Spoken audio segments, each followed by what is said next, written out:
He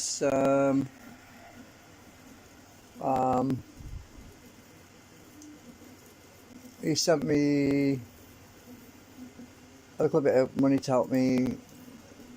Hang on a minute, where is it? I don't want to show his whole name. I'm just going to block something out here.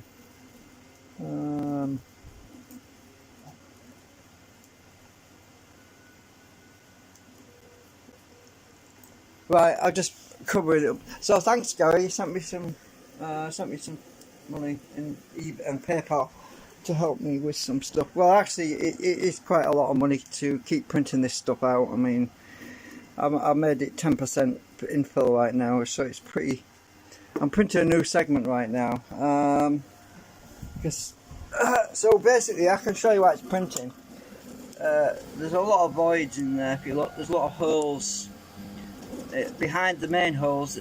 That's infill areas, and it's hard to see really, but at the back edge, right at the back edge, there's a lot of holes, and that's where the infill is. I can't really get the plastic down any more than that. I haven't got much filament left. It's about 1/3. It's actually probably less than 1/3, because obviously as the diameter of the spool gets smaller, the amount of revolutions each time you take a wrap off, it gets smaller faster. So, but we're making some good progress. I mean, as I say, occasionally what I try to do is I try to put some of my models on my website. Well, on my PayPal donation page, I actually put a couple of links to, I think it was this generator, this solid state thing, which actually input current drops right down to virtually. I'll move this dirty ashtray out of the way. Who wants to watch that one on YouTube? So the solid state unit is driven by my circuit board, which I built I don't know, 5 years ago, I don't know, 4 years ago, I can't remember now. I lose track. I put the date on it somewhere. When did I make it? Oh, the date's down here somewhere. So when did I make that? 2018, May 2018.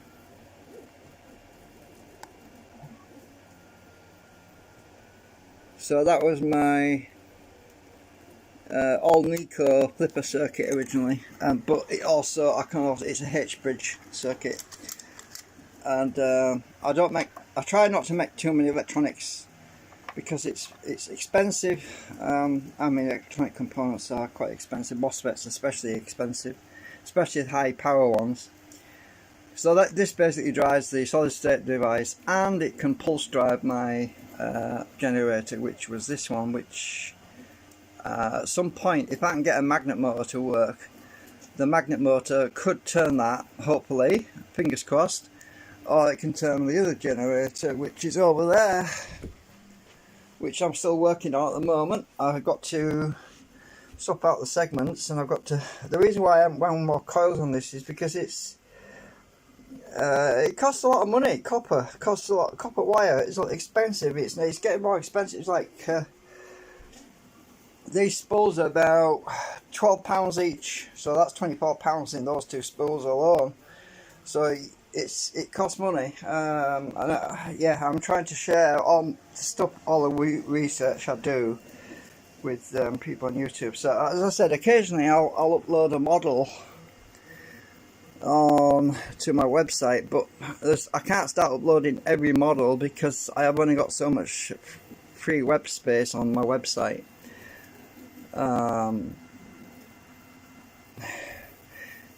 I mean, I'm on the low.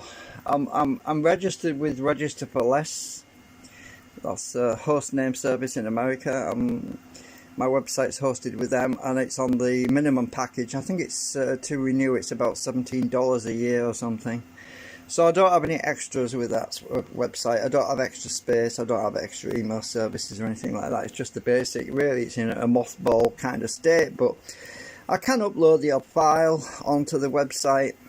But it means that if I run out of space, I've got to delete something else. So it's always a problem when you've got to do that, when you've got to rob Peter to pay Paul sort of thing. So I'm actually printing segment number 9 at the moment, which is on the print bed, and I had some other ideas about this drive mechanism. And now, as you can see, the array assembly is with the magnets on the side, and at the moment I'm basically, at the moment I am, move this out of the way a minute.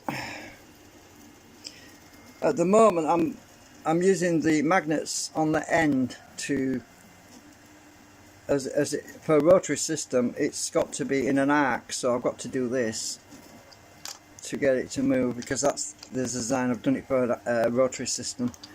I can do it in a straight line, but it doesn't behave the same way. Yeah, if you see what I mean, it doesn't have as much kick if it's in a straight line, because it's designed for an arc. So if I come straight down like this, well, if I actually go in an arc, it works a lot more efficiently, which is what I'm focusing on, is designing this for an arc. Now, the other thing I was going to say is the magnets at the moment are endways onto the entry point here and the exit point there. Well, something else occurred to me the other day, which I can do, is to mount the rotor magnets like that instead of endways. I bet this is pulling. No, it's actually pushing. So if I can do it, if I can mount the magnets on the rotor in an opposite arc, so that it's hard to do it, so it's kind of, kind of arched, I can't do it, arched like that on the rotor. I can't really bend these all together, but you get the idea. So that it will sling it out like that. So instead of being on the end, we get more thrust, because all of the magnets at the same time are adjacent to the magnet motor stator magnet array. So that's what I'm working on right now, because I have been doing some tests, and you can see it pushes that away. If you see, it's actually pushing that. So it's actually trying to flip these magnets around like that. So by holding it on a rotor system, we should be able to get propulsion. I've actually got them upside down, I think it's that way, yeah. So we should be able to get propulsion. I can't do it. I need to 3D print something, model something. Oh yeah, what I was thinking about last night was I'm going to make up, instead of using this great big rotor, because there's a lot of friction, there's friction on the bearings, and there's wind resistance on the rotor assembly. I was thinking about getting a motor and 3D printing. Let's see, I've got this motor here. If I 3D print a little swinging arm, like an arm that runs out, I can use the bearings in this motor, but there's a bit of drag on this motor. That's the only thing. It's actually not too bad. Or find a motor without the commutator in, without the actual magnets in.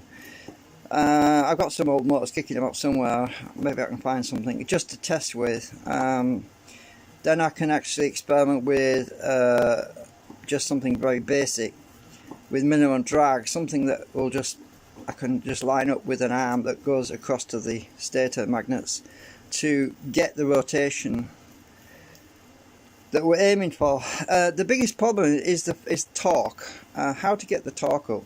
And yeah, this video was really just a thank you to Gary, so maybe I should end it here, because that's all it was really all about.